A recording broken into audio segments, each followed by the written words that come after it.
Hey y'all, I'm so sorry I couldn't be there today. I'm glad that you're still in class. I'm glad that whoever is there is proctoring for me. Thank you. I am just going to lecture and you are going to watch. And we'll have an activity today, and hopefully, you'll be able to write down your questions for participation and extra credit. And we'll be able to get to it. We're going to pick up where we left off on chapter 6, and hopefully it won't be too different than what it usually is. We'll see. Sorry about not being there. Okay, can y'all see me? Let's see. And hopefully you can see at least part of the slide. Yeah, it looks pretty good. Good enough. And hopefully you have your notes with you so you can see the full slide. But if you don't, they are on Canvas right now. Okay, so we left off talking about treatments. We had already talked about, this is the wrong slide. Let's go a little bit farther ahead. This one. Treatments for exposure, but now we're talking about treatments for social phobias. With that, we don't typically do the same exposure treatment. However, you are exposing the mind. You are cognitively allowing people to understand that they can make connections with other humans in a safe way. Cognitive behavioral therapy really goes about cognitively restructuring the brain to help them understand that the thoughts that they are having are pretty twisted about how unsafe they think other people are, the thoughts of other people, the ideas of other people, the thoughts that other people are having about them, how they're completely unsafe and very uncomfortable for them. So therapists first start by identifying those thoughts, making those thoughts really clear, and then helping the person to understand that those thoughts are very illogical and they're just automatic, that they just come to those thoughts very quickly because that's what they're used to, because that's what they've been doing, because they've been reinforced for those negative thoughts, but really they're quite unhelpful. So, with cognitive behavioral therapy, what they are doing is they're trying to ensure that people can understand that those thoughts are illogical and that they recognize that those thoughts aren't very helpful for them. So, they go about identifying the thought and helping them see where it is illogical. And there's a number of techniques that they do for that. What's also really helpful is psychopharmacotherapy, which is just a fancy word for medications. And typically people are given antidepressants actually for social phobia, not typically anti-anxiety medication, although that can be an option. And what they see is that these medications can make the work a little easier. Definitely for something like social phobia, it is not going to alter the person's cognitions about the safety of their world. However, it is going to make them more open to the idea, potentially more brave, and be at a place of more stability to be able to go out into the world and connect with others in a way that they hadn't been previously. So now, looking at panic disorder, what we see as the criteria that you need, hold on, let me just see if you can see a little bit more, but it's backwards for you. But maybe it'll be helpful just more to see it as a trigger for your own notes. But what you want to see here is the occurrence of panic attacks, and that for that person, it feels like it's coming out of the blue for them, that they didn't know that this was going to happen. It's really hard for them to recognize what triggers their panic attacks. For people who know what's coming for them as far as the panic attacks, they may not actually meet criteria. They may just be having an anxiety attack that's in relation to whatever is triggering them in their world. But panic attacks come at any time of any day in any random situation. What also is important is that these need to be happening recurringly. They need to be very difficult for the person to cope with. Panic attacks are often extremely physically painful as well. Some people, they can have up to 13 possible panic attacks, symptoms of a panic attack, and most of them are actually going to be physical in nature. Like they could be sweating, their heart could be racing, they may feel like a very extreme weight on their chest, they may feel a tightness in their muscles, they could have a headache, they could feel nauseous, they could have incontinence, they could cry, like so many just physical reactions that a lot of people report that they feel like they're dying. Some of them do also report some cognitive experiences during the anxiety panic attack that they're experiencing, but it's not like, oh, I'm feeling anxious about going to the mall later with my friend, or I'm feeling anxious about this test that's coming up. They're usually not that clear. It more looks like, something bad's going to happen, I'm going to die, something bad's going to happen. And oftentimes those thoughts are also recurring and go very fast through people's minds. Oftentimes the attacks are quite brief, but they are very, very intense. So if you are potentially with someone who's having a panic attack, or you yourself are having a panic attack, being able to just do some self-talk or talking to your friend and saying, this is going to be short-lived, this feeling is going to go away soon, you're going to be okay, is actually what's most helpful in the moment. And another criteria that we haven't talked about yet is that the onset must be abrupt, and that it comes on very quickly. Again, they're not knowing that it is, but it's a very extreme onset. And then again, there is listed in the DSM a set of 13 symptoms that could meet the criteria for having a panic attack. The person only needs to have 4. So you have a question here. Can you define agoraphobia? Because I'm not there with you, I'm not going to make you do that. I'm just going to define it for you. And what that is anxiety about being in places from which escape might be difficult or embarrassing. Not that someone is truly trapped and that they can't get out, just that it could be difficult or embarrassing for them to try to get out of that situation. So that could be crowds, movie theaters, malls, cars, buses, trains, airplanes, standing in line. Most of the time it is public places, but individuals can actually feel uncomfortable in other people's homes that you would think would be more private and feel safer for them, but that's unfortunately not necessarily the case. This is actually a very frequent co-diagnosis with panic disorder, is that people often meet criteria for both agoraphobia and panic disorder, in that if they are in these public places, like I just listed out, like malls, cafeterias, airplanes, buses, wherever it may be, they often have a concurrent panic attack once they are in that situation and they feel like they can't get out for whatever reason. So here you have the prevalence, age. You really can't see that one so well, of onset and gender difference.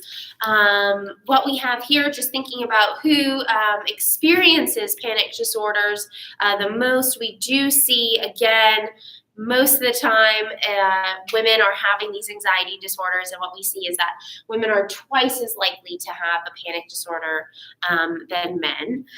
What we also see is that this starts occurring around the ages of 20 to 40, different than other panic disorders that have earlier onsets that are more connected to developmental differences. At this time of life, actually, they probably are a fully grown adult, and in that, they could just have anxiety coming on throughout their lifetime, or potentially just hitting them in their adult years. The most common explanation of the pronounced gender difference that we see here is that it's a sociocultural difference, is that women are placed in a lot of times more pressure to perform or to look a certain way and talk a certain way, and they are given a lot more social norms to abide by in these large public places. So there are some hypotheses, I will say, that this could be the case of why they feel more stressed in these types of situations. What we see is that there are high comorbidity rates really across anxiety disorders, and that oftentimes you will meet criteria for multiple anxiety disorders at a time. That's very common.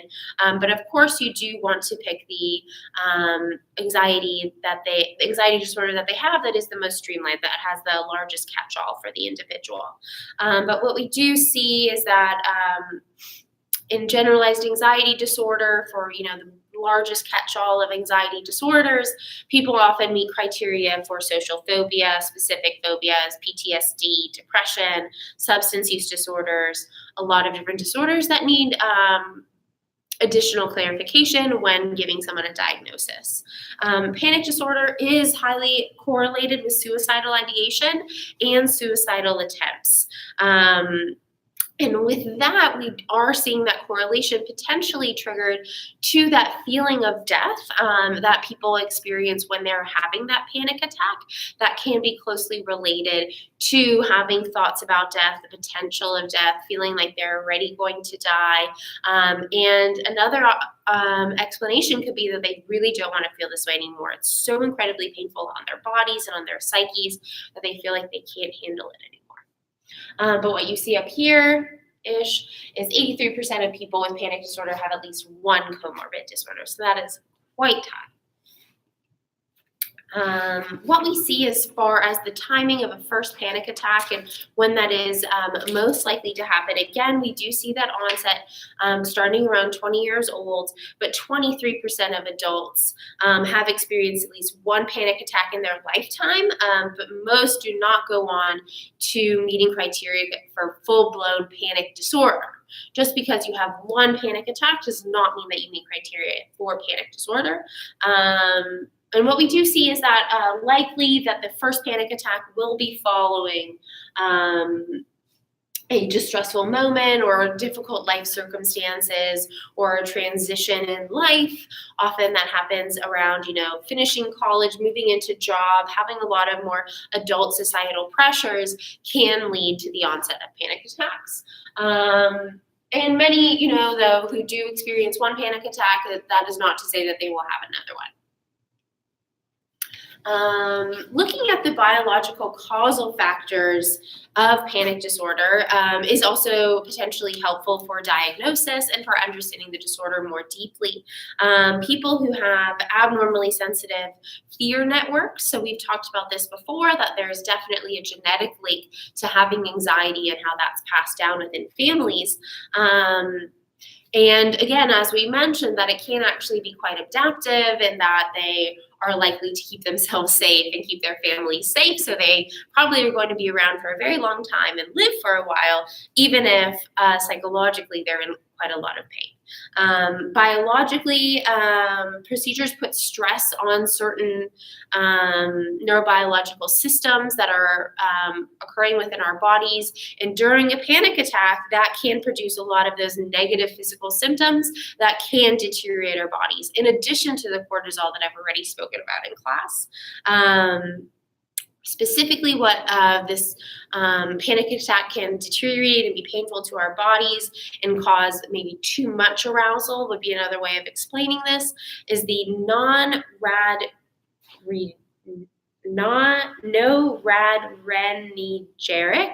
you don't need to know that specific term for the test, and the serotonergic systems. I know, hard words, but just know that there are different systems in your bodies that are specifically deteriorating during panic attacks. The panic disorder has moderate heritable component, 33 to 43% we do see are due to genetic factors. So 33 to 43% is pretty high. So likely if you have a parent or a sibling or someone in your family who's had a panic disorder, more likely that you too will have a panic disorder. There are also several areas of the brain that are implicated in panic attacks specifically. I'm not going to go into those parts of the brain, but again, we do see some genetic and heritable factors that can be linked and seen as far as comparisons go within families. Here we have that picture of the brain that I mentioned. We do see links specifically to panic disorders. According to one theory, panic attacks may arise from abnormal activity in the amygdala.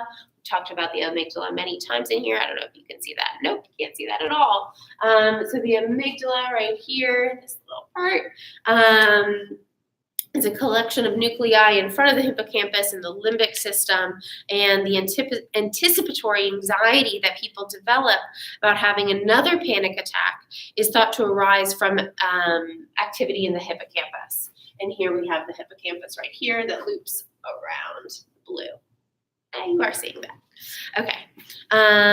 What we also see is that agoraphobic avoidance, so those avoidance of those social situations and those, well, not social situations, but social places that are difficult to get out of are also linked to the same areas of the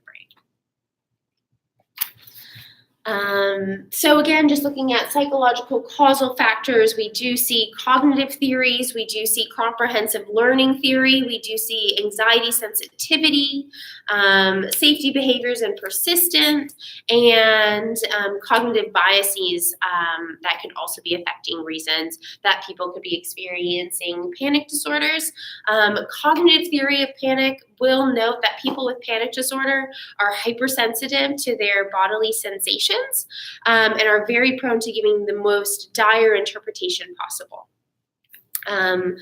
So those people are just prone to that type of thinking, I'm going to die, things are going to be bad, worst case scenario is a good way to think of that one. Comprehensive learning theory will say that the initial panic attack that they have will be starting to be associated with neutral, internal, and external cues. And then what we see is that people will start to be conditioned after having that initial panic attack based off of the reactions that they get and the feelings that they have internally within their bodies.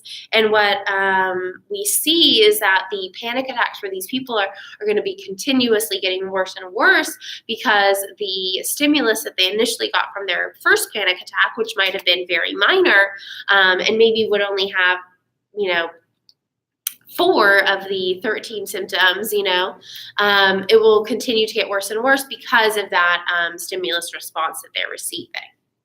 What we also see as far as anxiety sensitivity and perceived control, I think we've talked already about anxiety and how people are striving to control more of their emotions or more of what's going on in their surroundings, and they're feeling like they're very much out of control, wishing that they had more control in their lives. So they're very dissatisfied. And with that, they are constantly just striving to see what the worst case scenario is so that they can try to control for it. So it's this like guessing game of, I think this bad thing's going to happen. If I can guess what that is, I can prepare for it, I can think about it. They probably aren't actually doing any positive preparatory behaviors. What they really are doing is just running their mind amok on what could it be, what could I do in that situation, not actually taking action to help their anxiety. What we also see is that this would posit that people would just, the anxiety sensitivity and perceived control would be that people are just more likely to, again, be thinking about the worst and constantly wanting to moderate their surroundings because they're so sensitive to negativity. What we also see is that, again, these safety behaviors of wanting to try to keep yourself safe because you're constantly worried will lead people of this type, this personality, this type of genetic makeup to live on likely because, again, they're taking more precautionary measures, taking less risks that could lead to less likelihood of death.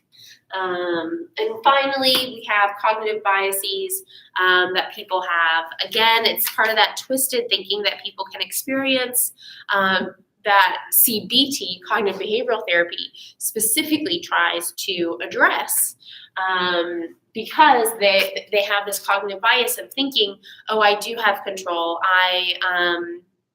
can predict the future. Obviously, no one thinks that they actually have this crystal ball, but internally they get a sense of I can predict the future, and that kind of gives them a false sense of control that could lead them to having panic attacks when maybe they get it wrong, or things don't go their way, or they're feeling like impending doom. So here we have the panic circle. This is definitely way too small for you to see, so I'll read it out for you here. We have the trigger stimulus, which means that they are perceiving threats, something bad is going to happen. Most likely nothing bad is going to happen, it's just that people are thinking that something bad is going to happen. And then there's that apprehension and worry. So this is you could be worrying about having a panic attack, because that's actually part of the criteria, is worrying about having another panic attack. But you could also be worrying about, situational distress of like, I'm going to be traveling, that's very anxiety provoking for me. I'm going to be going on a date, that's very anxiety provoking to me. I could be going on a job interview, school, whatever it is. So it's thinking about what it is. Then there's also the body sensations that people have. This is a key component of understanding anxiety, because there is such a brain-body connection for anxiety that is just so clear. So of course it is going to be different for different people. It could be sweating, it could be sweaty palms, clammy palms, dry mouth, headaches, nausea, irritable bowel syndrome, like so much so that irritable bowel syndrome is characterized as an anxiety disorder. Just there's so many body sensations. And then what that leads into, it says right here, interpretation of sensations that are catastrophic. So all of that input that person's body was just receiving about something bad's going to happen, there's impending doom, there was a trigger, I'm worried about it, and now my body is going into panic, it's almost as if that's proving to them, yes, I was right, something bad is going to happen. See, my body is deteriorating, something bad is happening. Or they could also be thinking, well, my body is preparing for the worst because now I'm in pain and I'm getting all ready, I'm getting all set, and my heart's running really fast. But really, of course, this is incredibly unhelpful for people, and it just gets them stuck in this cycle again. As you can see, there's arrows going around in a circular fashion, in that, again, they can be perceiving that, in fact, that interpretation, that sensations that what they were just feeling is, in fact, triggering them for more anxiety about what bad things could happen. It just gets them stuck in this loop. You can enter, as you can also see here, not necessarily through perceived threat, but you could also be entering through the body sensations. And that just in the fact that someone could be running, could be stressed out, and their body could be experiencing some physical pain, that could trigger them. And that could start that off as far as the cycle of anxiety. Okay, so again, we want to be looking at behavioral treatments. This is definitely the preeminent choice as far as therapeutic intervention for people with anxiety.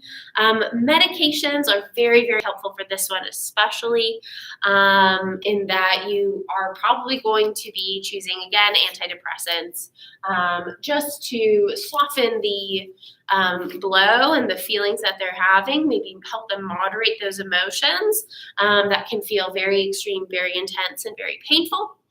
And then what you can do is then work cognitively, I would say, and be able to then work from a place that they have more ego strength. So now finally we're going to be talking about generalized anxiety disorder, the big catch-all of all the anxieties. So what we see is that this is a chronic or excessive worry that people are experiencing throughout often many, many years, I would say, of experiencing this anxiety. People truly suffer from this disorder, and that they are constantly thinking about the worst, but it also in all areas of life. It's not just specified like we had been talking about for all the other anxiety disorders. You see this across their life. So of course, you're still hitting on that future orientation of impending doom and impending disaster, but it could be, about anything, really, really anything. What we also see is that people with generalized anxiety disorder show marked vigilance for possible threats in their environment and frequently engage in subtle avoidance activities. And this, again, is like on the daily, on the, hourly even, of just, walking through the grocery store, sensing something in the next aisle, and choosing not to buy what they need in that aisle because they thought something was messed up down that aisle. Or choosing, to go back and double check in their home because they couldn't remember if the lights were off and they're worried that maybe an electrical fuse could short and then there could be a fire. Like crazy thinking. Like that's not a logical way of thinking, but that's just kind of how the brain works when you have generalized anxiety disorder. Here we have some DSM criteria, and that occurs more days than not for a 6-month period, a minimum, and then accompanied by at least 3 of the 6 listed symptoms in the DSM. Okay, so as far as prevalence rates for people who truly meet this disorder, 60 to 80% report having been anxious nearly all their lives of the people who are experiencing this disorder. So it is people who have a lifelong trajectory of having anxiety. This is not something that just pops up. I think a lot of times, people will say, I have anxiety. Maybe you do have some anxiety, but this is truly a chronic disorder, and that the age of onset, actually, the earlier you have that onset of anxiety, the more likely that you're going to suffer from this throughout your lifetime, just because you can think pretty logically that this type of thinking is a habit. It's just the way that your brain sets to understand the world. So if you start like this really young, it's most likely that you're going to be continuing to have anxiety throughout your lifetime. Unless, of course, you get some really good quality care when you're young. But, not all people have access to that, unfortunately. So lifetime prevalence is around 5.7%. Each year, 3% of the population experiences generalized anxiety disorder. And again, much more common in women than it is in men. We've talked about that already. So again, just looking at comorbidity, it is quite likely for people to meet criteria for generalized anxiety disorder and a number of other potential mood disorders or anxiety disorders we talked about before. And it is common for people to have some occasional panic attacks when they have generalized anxiety disorder. Possible that they meet criteria for panic disorder, also possible that they do not meet criteria for panic disorder. It depends on how many panic attacks they have and how often. So looking at the causal factors, we can take a psychoanalytic viewpoint. We can take perceptions of uncontrollability and protectability. We can do a sense of mastery, negative consequences of worry, and cognitive biases for threatening information. That's what this slide says, to ensure that you're on the right slide with me. I know I'm talking pretty fast, but we've got a lot to go through, and maybe you can get out early today. So the psychoanalytic viewpoint, as we've talked about before, is their tenet is thinking about people as the neurotics. The ones who are unwell are the ones who are the neurotics. So they are the people who have that conflict between the ego and the id, right, within their internal sense of conscious and unconscious selves. And they have impulses that tell them they want to, go flying, they want to run across the street, they want to jump into a cold pool, they want to have sex with whoever they want to have sex with. And what they do is that they have just very faulty defense mechanisms. They don't have enough ego strength to be able to make decisions clearly on their own. They're feeling very much the societal pressure that's telling them you can't be who you're supposed to be. So they end up being very anxious, constantly questioning the world around them, constantly feeling unsafe about who they are and what's around them. So this perceptions of uncontrollability and unpredictability, people who are more susceptible to generalized anxiety disorder, we do find are people who have experienced trauma earlier in their lives. And with that, it kind of is an early life experience that says the world isn't safe, the world is uncontrollable, and the world is unpredictable. So I need to be hyper vigilant because things that I can trust, that I think are trustworthy, sometimes aren't. So I just always need to be on guard and trust nothing. Then there's also this like false sense. I wish I said false, but it's like this sense of mastery. But it's a false sense of mastery. It's like feeling like you are fake in control of your world, but you are not. I think I've already explained that today. But if you have a question on it, write it down, and it can be for your extra credit. Then we have negative consequences of worry. And with that, again, it's just the negative consequences that are affecting your body constantly, that your body is constantly being flushed with cortisol, that likely you're having a number of physical symptoms that can be quite painful and quite disturbing. And again, just maybe having those physical reactions will actually trigger your brain to think, oh, my body must be in danger. We must be in danger. Something bad must be happening because my body is flushed with cortisol. I'm in stress mode. I'm tense. I'm running. So something must be happening. In fact, nothing's happening. It's just a biological reaction. And then finally, we have, the cognitive biases that people are experiencing about threat, in that anxious people tend to preferentially allocate their attention toward threatening cues. So they are constantly looking out for what could possibly be a threat. What could possibly be unsafe, what could possibly go wrong. They're just always looking for bad things to happen. And because they're constantly looking out for things, they probably are going to find things more often than people who don't have anxiety. But again, that's not very helpful to you. Most of the time, the threats that you're seeing are not actually threats. They're not in danger at all. So again, just looking at those genetic factors. As far as what we know, we do know it is moderately heritable. The neurotransmitters GABA, serotonin, and perhaps norepinephrine all play a role in anxiety. So we have neurotransmitters GABA, GABA, serotonin, and perhaps norepinephrine all playing a role in anxiety. And then we also have that the CRH plays a role, and our neurobiological factors, as we've mentioned before when talking about anxiety, in that they are very much implicated in the connection that people can have to having a panic disorder or generalized anxiety disorder. Okay, so another true or false. True or false, neurobiological factors implicated in panic disorders and GAD are the exact same.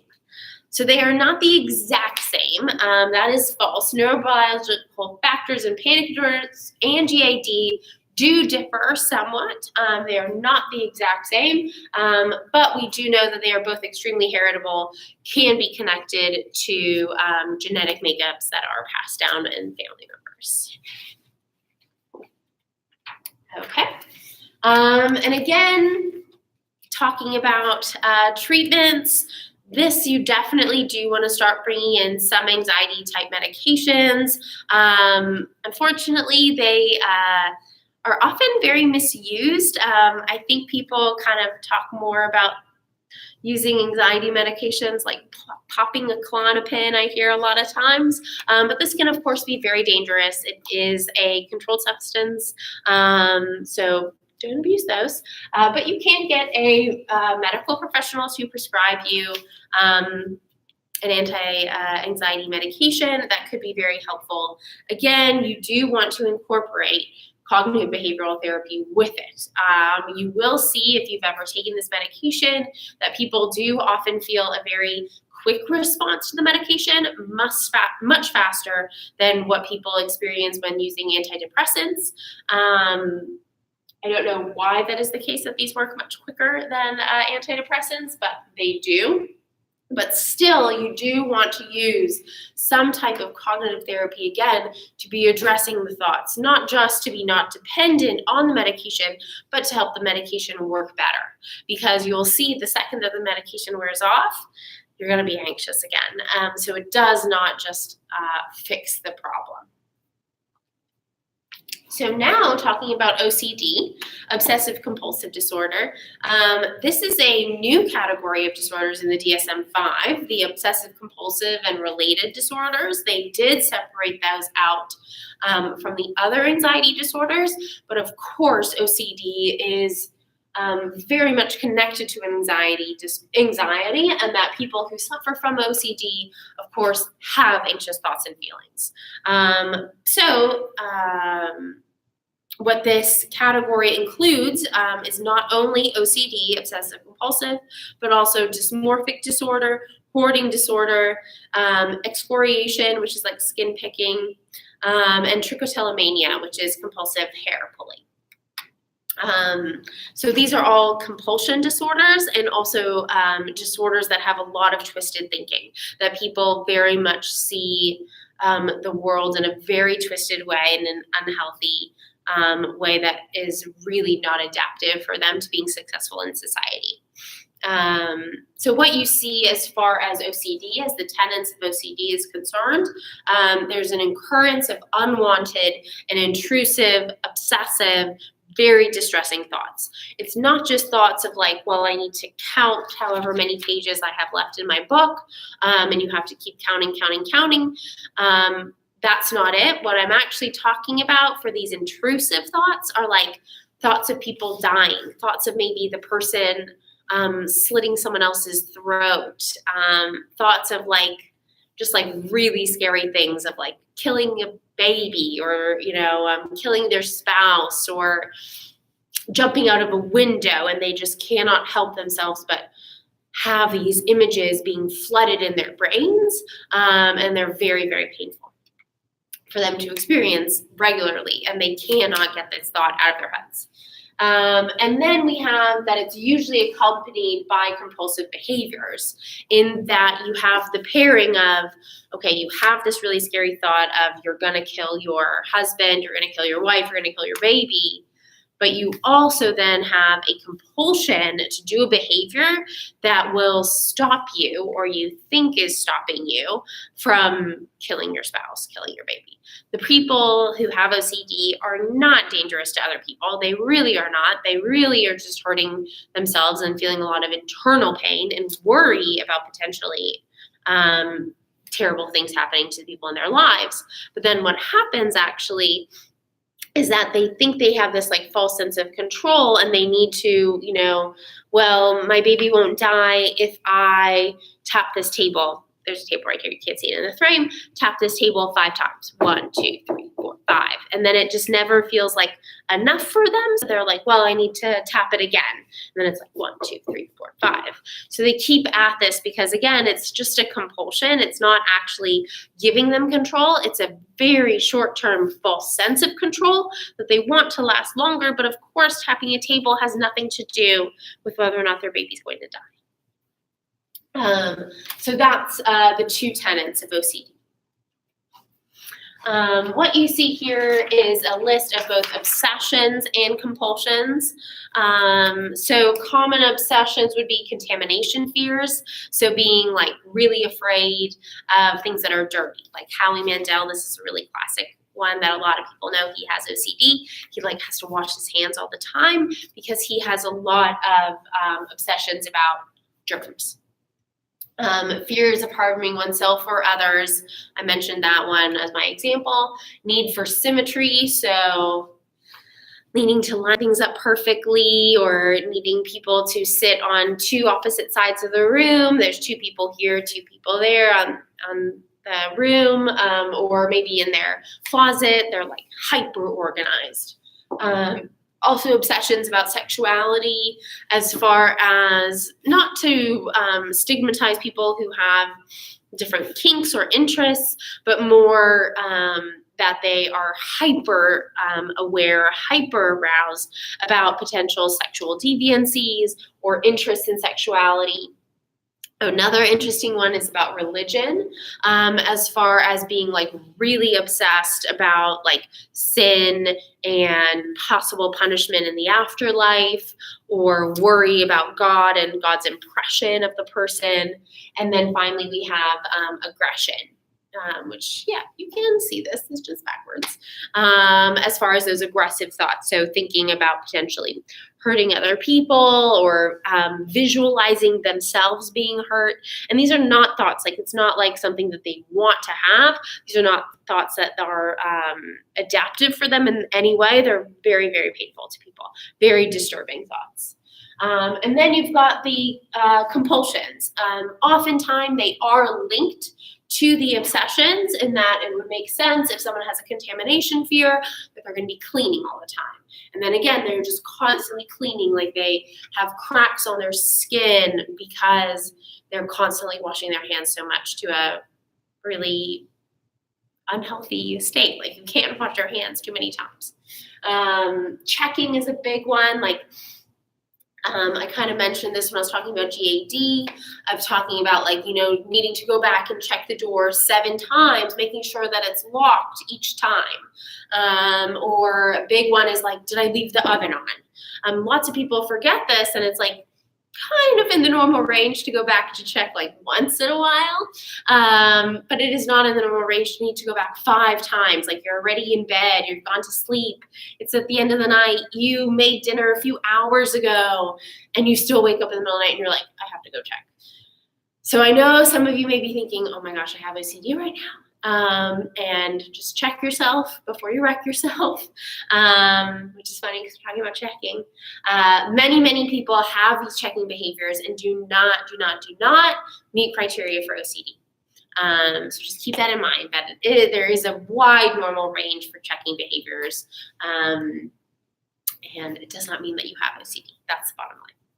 So what we also have is repeating, and this can be verbal, this can be written, many different ways. But again, it's like 1, 2, 3, 4, 5, 1, 2, 3, 4, 5.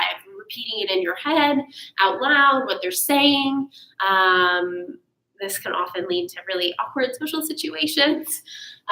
We also have ordering and arranging, which makes a lot of sense if they have obsessions about symmetry. And then, counting is a huge one. I mentioned that. So just looking at, prevalence rates again, as far as age and onset, lifetime prevalence is looking at about 2 to 3%. 1 year prevalence is at about 1%. We do have very effective treatments for OCD, so that's pretty great. But what's amazing is that OCD, unlike all those other anxiety disorders that we've been talking about, the genders are equally split on this one, equally likely if you are a male or a female to have OCD. And this typically begins in adolescence or early adulthood. Again, this is a very similar time for anxiety type to set in. And again, you do kind of have that feeling of a loss of control around this time, a sense of vulnerability around adolescence time, and transitioning into early adulthood. There's so many different things that happen that come into your life as far as responsibilities, that OCD could kind of creep its way in to give you that false sense of control, and find yourself having a lot of obsessions about what's going on in your life. So let's move on. Talking about comorbidity with other disorders. Again, this frequently occurs with anxiety and mood disorders. The mood disorders, I do say, probably stem from the symptomatology that you experience from OCD. This can be a very debilitating disorder, can very much separate people from the outside world, makes them just much more likely and susceptible to have a mood disorder. And depression occurs, so much so in 80% of people who have OCD. What we have as far as the psychological causal factors and the way that we're understanding possible causes for OCD, we have that it could be a learned behavior. So Mohr's 2-process theory of avoidance learning, in that there are neurostimuli that become associated with fearful thoughts via classical conditioning, and then you are conditioned to try to respond either to those thoughts with those behaviors that are compulsive in nature, or it can be that it's very stimulating just having those thoughts of potentially avoidance or potentially disturbing nature, and just wanting to avoid those thoughts. Then there's OCD again and preparedness, this this false sense of preparedness, especially maybe with like dirt or symmetry, and that there's like a false sense of feeling of control and safety and of cleanliness, that they are feeling all of a sudden more comfortable in their world. So that could be a sense of a causal factor. It could also be, those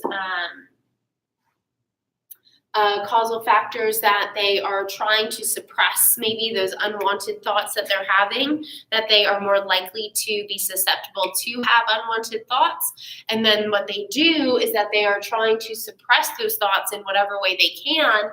So it comes out with these compulsive behaviors that make it so that they have this false sense of relief, or they do have an immediate sense of relief, but a false sense of control for their concerns at whatever it is that they have. So we do see that OCD appears moderately heritable, similar to other anxiety disorders that we've talked about. There are differences in brain function. There are some abnormalities there as far as slight structural abnormalities in the caudate nucleus, CAUDATE nucleus, and high metabolic levels in other parts of the brain. And serotonin is actually strongly implicated in OCD. So we often use antidepressants to try to increase that serotonin for people with OCD. There you go. So here you have a picture of the caudate nucleus, this like thing up front. Here's the frontal lobe, if that makes sense for y'all. Here is the caudate nucleus that I had just mentioned. What we also see is the orbital frontal cortex, which I noted right here, and the cingulate gyrus cortex. Where is that? Right here, the inside of the brain. And the basal ganglia, which is, here. We have this. And there, it's one on the other side too. And what we have for those are the brain structures most often implicated in OCD, and that is where the increased metabolic activity occurs in each of those three areas that I just pointed to. So a really cool exposure treatment that is done for OCD is actually testing people on their obsessive thoughts. So if they have obsessive thoughts about aggression, like punching people out in an extreme way or knifing people, like what you actually do is you tell them, like, okay, punch me. Like, okay, here's a knife. If you are so concerned about slitting my throat, here's the knife, and you hand it to them. You're like, go ahead.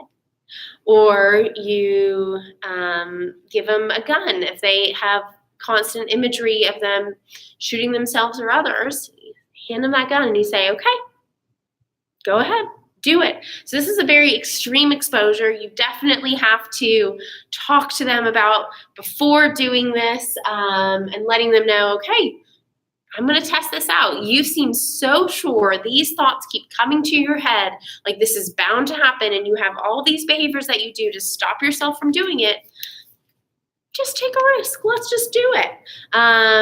Obviously, you have to know your client because you don't want to get shot. You don't want to get cut. But again, for people who have OCD, like these are not the people to harm other people. So you kind of just give them the chance. And it's apparently a really effective form of therapy. A lot of people, I think, probably would see this as very extreme, potentially dangerous, but can be very helpful. So you have to be a very skilled clinician. Know your client, know your own clinical work, but it could work out great for you. What we also see is that medications, again, using antidepressants, because serotonin tends to be pretty low for people with OCD, this can be very helpful. For people who have very severe OCD, What we can do is use some neurosurgical treatments for the most severe. Obviously, this is a very invasive treatment. You need to have OCD for at least 5 years in a very extreme fashion, and have also not found any of the other treatments to be effective. But we do have some surgical procedures that can be done for people with OCD. But those are pretty rare and obviously much more risky because it is brain surgery. Okay, so now, again, in line with the obsessive compulsive disorders, we have dysmorphic disorder, body dysmorphic disorder in particular. How are we doing on time? How long have I been going for? An hour. So if you start at 9, that means it's like 9:50 for. Okay, we still have more time. So body dysmorphic disorder, these are people who are obsessed and perceived imagined flaws in their appearance. These are the pictures that you probably see for people with eating disorders. They are looking in the mirror and they are like a beautiful, normal looking person. And in the mirror, they're seeing someone who is extremely, extremely obese, like does not look like them at all. Or you even see someone who looks incredibly thin and potentially anorexic. And again, you're seeing in the mirror someone who looks incredibly, incredibly obese. They literally see themselves differently, see flaws that do not exist. Like, you're not telling people like they're so beautiful if they're not beautiful, but these are really like they see it differently than other people's eyes. Because of this disorder that they have. Of course, this causes clinically significant distress for them. It's very distressing how they see themselves as very flawed or very broken or damaged. And that it can actually focus on just one specific body part. I think a lot of times when people talk about this disorder, you're thinking about the entire body, but we're actually talking about is just sometimes just one body part. Like they just see like their arm as like massive, or their like arm as like tiny and shriveled and broken. Many different options for how they see that. But yeah, they could also have complaints about skin, hair, nose, eyes, breasts, chest, nipples, stomach, face size, and shape. The causes are still being researched, but there are some heritable connections that have been found for BDD. Okay, so looking at the prevalence of BDD, what we have is that it's very common to also have depression, a little bit of a chicken and the egg kind of thing there. But I think that people who maybe have a lot of dysmorphic views of themselves are very dissatisfied with themselves. It's not such a logical leap to say that they would probably be dissatisfied and sad. We do see that BDD actually affects genders equally. I think a lot of times when thinking about anything with body image, we think, oh, women should have this more than men, but this actually we see across genders. In the general population, we see that the prevalence rates are about 1 to 2%. People with depression, we see this in about 8% of them, and typically begins in adolescence, which hopefully you're thinking developmentally at this point and you're thinking, yeah, that makes a lot of sense, right? Because this is the time that people's bodies start changing. And they're probably very dissatisfied with what they look like, or they're feeling a lot of social pressures about how their body's changing, how they're seeing themselves in a new way, and it leads to BDD sometimes. So when looking at, eating disorders, we do see that this is actually a very impulsive and obsessive disorder, which is why you can compare and contrast OCD with anorexia nervosa. Both show excessive concern and preoccupation about physical appearance, dissatisfaction with one's body, or distorted images, right? Like those all kind of fit in both. And prevalence, again, we're seeing can be in both men and women equally. And they both are very much affected by Western culture. I will say especially anorexia nervosa as far as the societal pressures for individuals to fit within a certain body form of what the ideal is. But we also see a lot of compensatory behaviors for both of these, as far as maybe eating is concerned for anorexia nervosa. But for OCD, you could also, potentially have a fear of food or a fear of contamination of food or of germs that are in food, and also potentially be not eating as much, even. What else?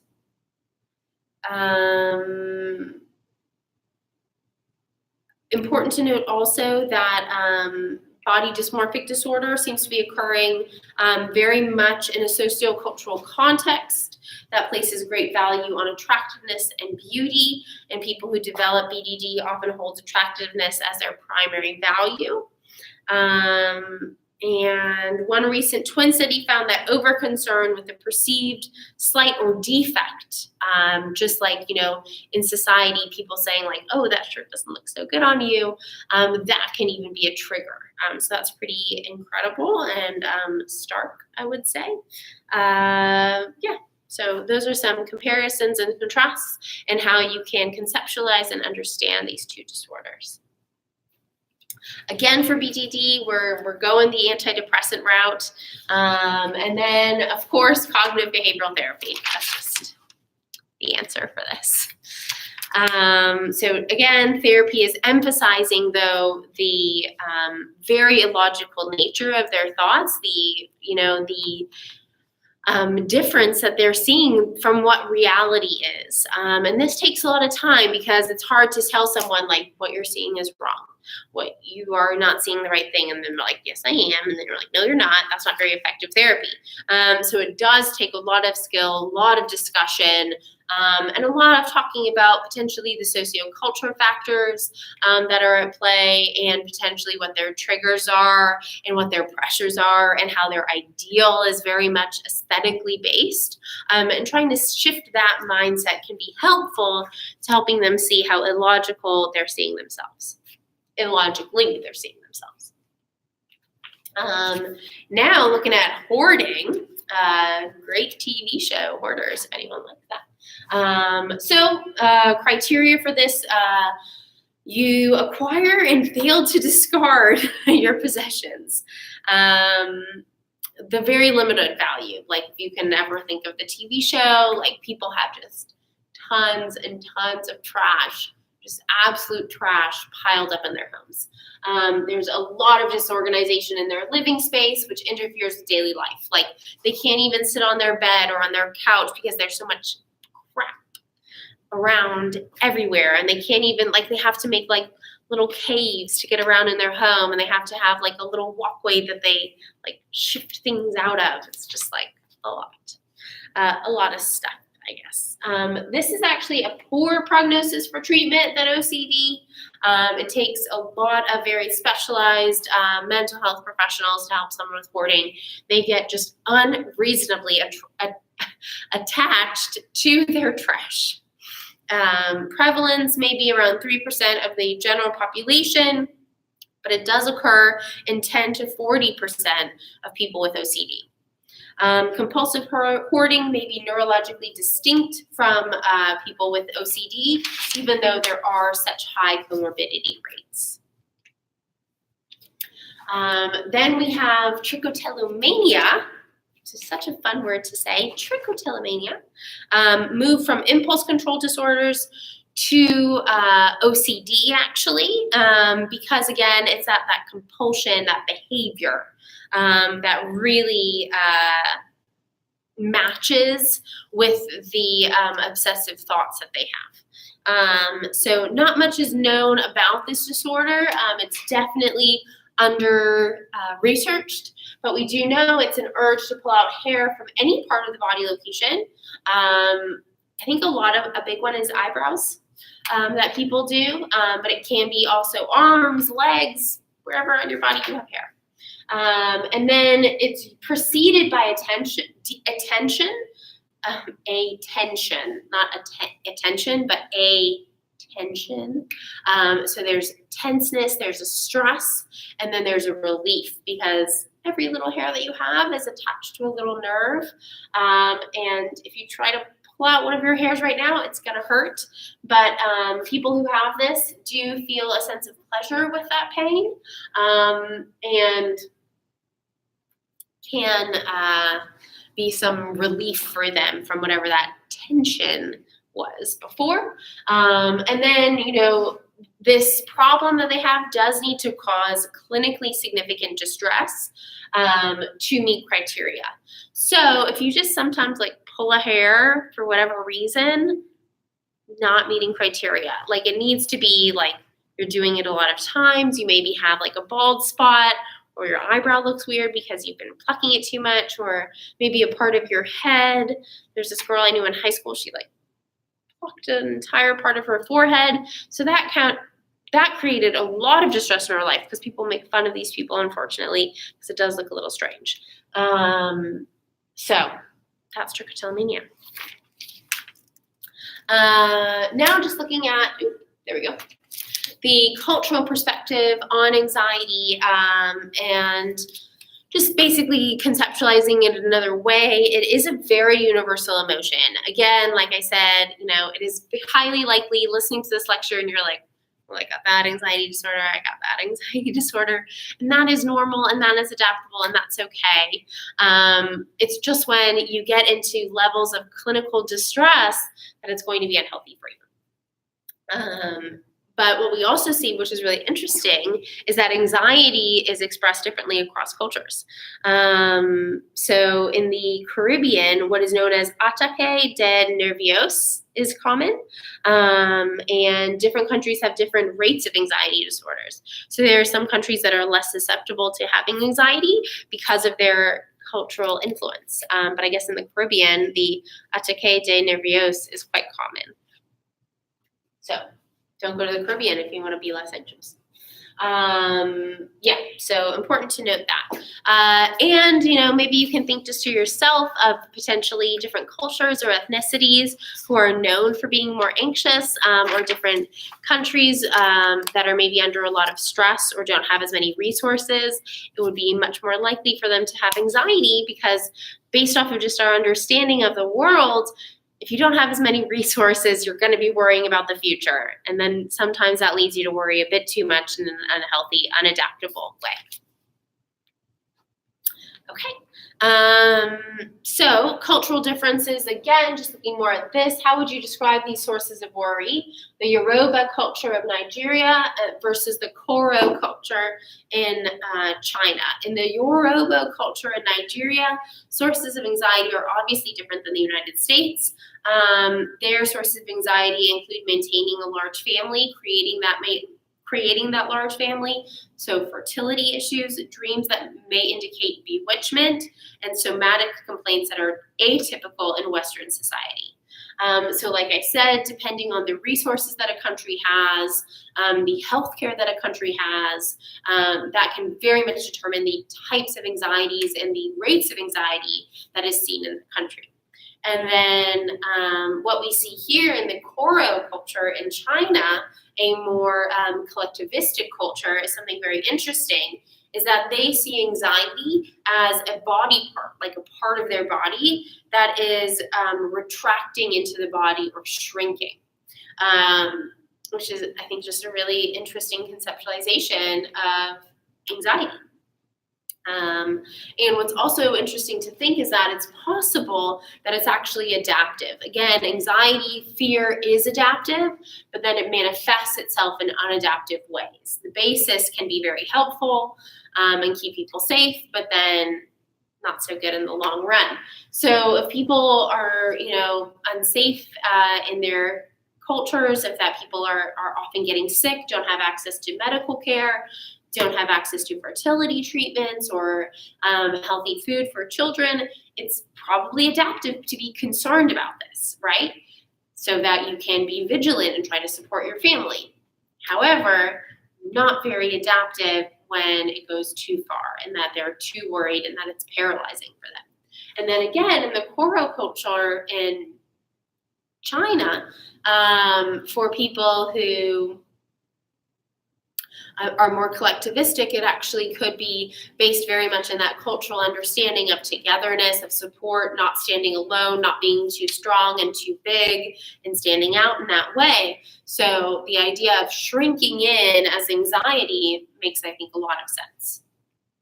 And then finally, we always have unresolved issues.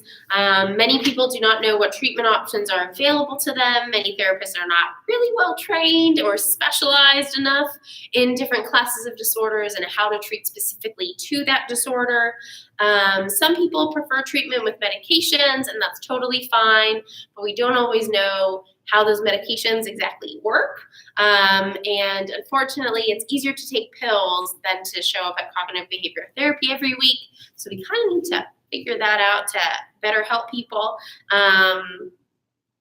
And yeah, those are the big questions. So thanks for listening, y'all. Now, whoever is proctoring or is sitting there with you is going to give you your activity to do in small groups. And hopefully you'll all write your names down on that. And then that also will be some extra credit for you.